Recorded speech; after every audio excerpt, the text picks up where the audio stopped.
UP police की तैयारी करने वाले सभी साथियों ध्यान दें।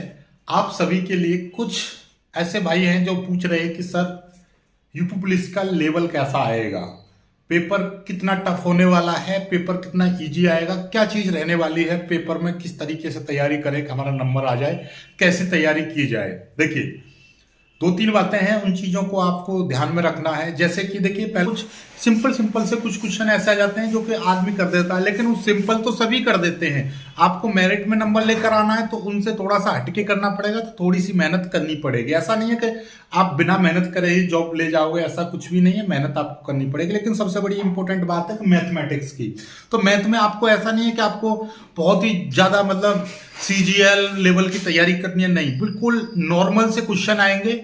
लेकिन उसमें क्या होगा, कुछ सवाल का मतलब तरीका थोड़ा सा अलग हटके हो जाएगा। जैसे कि आपका नॉर्मल आपने देखा होगा कि दो नल यानी ए और बी किसी काम को 14 दिन में या एक काम को 21 दिन में करता है, तो बताओ दोनों मिलकर कितने दिन में करेंगे। इस तरीके का एक सवाल आ गया, लेकिन ये इस तरीके से नहीं आएगा। यहां पर थोड़ी सी चीजें बदल देगा। सवाल यही रहा, इसको 167 कर दिया और इसको 121 कर दिया। अब बताओ, सवाल वही रहा लेकिन कैलकुलेशन टफ कर दी इसने, यानी कि यहां पर आप एलसीएम लोगे तो बहुत लंबा पड़ जाएगा, है ना। तो इस तरीके की कैलकुलेशन पर विशेष तौर पर ध्यान देना है। लेकिन सवाल का जो लेवल रहेगा वो इजी रहेगा, लेकिन उसमें कैलकुलेशन टफ हो जाएगी।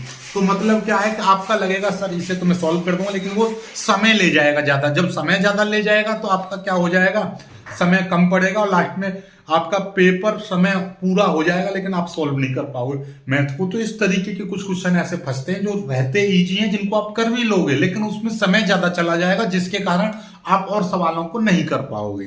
तो सबसे बड़ी इंपॉर्टेंट बात यहां पर यह निकल कर आती है कि पेपर में आपको समय का मैनेजमेंट जरूर रखना है और उसी के प्रैक्टिस सेट लगाओ, तो समय के साथ साथ लगाओ, ताकि आपको पता चले कि आप 38 क्वेश्चन मैथमेटिक्स के कितनी देर में सॉल्व कर पा रहे हो। ठीक है, पुराने पेपर में आपको दे दूंगा यूपी पुलिस के, तो उनको देखना और उनसे ही आप अपनी काबिलियत का अंदाजा लगाना। देखो, देखने में तो आप, मैं मानता हूं हर स्टूडेंट मैथ के हर सवाल को कर देगा यदि उसको समय दिया जाए तो।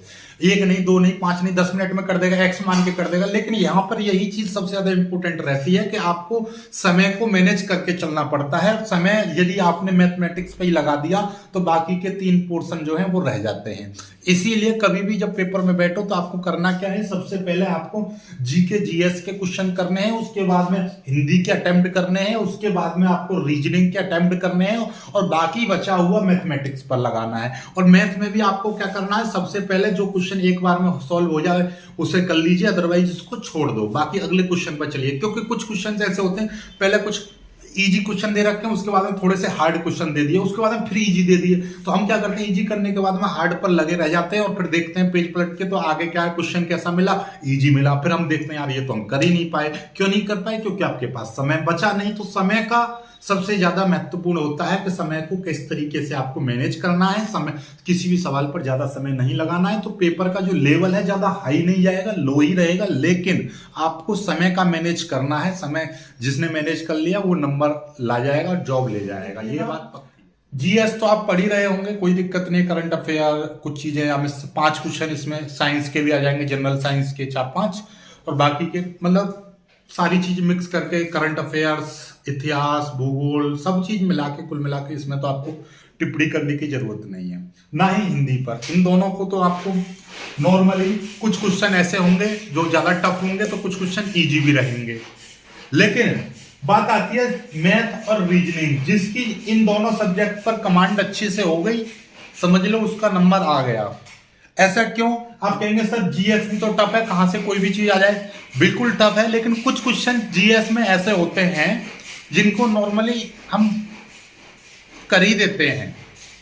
जैसे कि कुछ दिवस पूछ लिया, या मान लीजिए कुछ कोई भी चीज, जैसे पॉपुलर यूपी के राज्य में से, जैसे कि पहले एक क्वेश्चन आया था कि कांच की नगरी किसे कहा जाता है, या यूपी में कौन सा जिला है जो कांच के बर्तनों या कांच के उपकरण बनाने के लिए प्रसिद्ध है। इस तरीके से आ जाता है। ठीक है, एक आपका यूपी पुलिस के जो प्रतीक चिन्ह होता है उसमें क्या क्या रहता है, जैसे मछली रहती है उसमें, ठीक है, तो उसमें कौन सा जानवर या कौन सा जीव रहता है, इस तरीके से एक सिंबल से रिलेटेड आता है। तो बहुत सारी चीजें हैं, कुछ सिंपल सिंपल से कुछ क्वेश्चन ऐसे आ जाते हैं जो कि आदमी कर देता है, लेकिन उससे